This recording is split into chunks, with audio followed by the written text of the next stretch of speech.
Awesome. I feel like you have, in the last year or two, you've probably played as many shows as pretty much almost any musician on the planet. It feels like to me.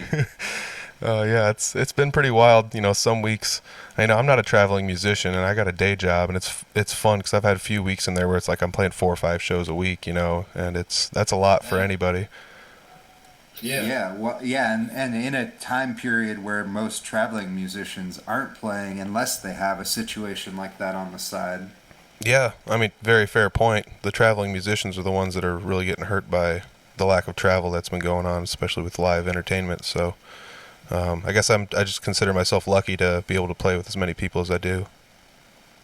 Have you been on a recording with any of the other groups, or Three Finger Betty is the one? Three Finger Betty's the only one. I recorded tracks with Jesse Wilson in the studio. Some of them just being like bass tracks or just tracks that are going to eventually get overwritten. I've done some solo work on some of his tracks, but they usually get overdubbed by other musicians. So it's kind of funny how that works out, but it's all just like the studio work that goes into things. So he recently released a music Sweet. video, and on the music video I'm playing the solo, but it's actually in the studio. It was somebody else doing it, so it's kind of a little tongue-in-cheek thing that's pretty funny. So go watch that. You can watch me kind of fumble my way through a solo that I didn't write. What's the best? I know audiblefarm.com is the best way for people to check out Audible Farm and check out the merch. What's the best way to for people to check out Betty and to get the the album or the merch for Three Finger Betty? At Three Finger Betty, pretty much anywhere except for Facebook. That's at Three Finger Betty Band. Long story there. There's whatever.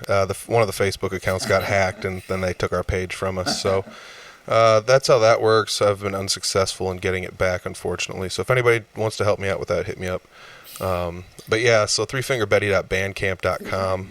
That's got the album there. You can buy physical copies as well, T-shirts and other sorts of merch there as well. New album coming soon, probably 2022 sometime. So check that out. Nice. Hell yeah!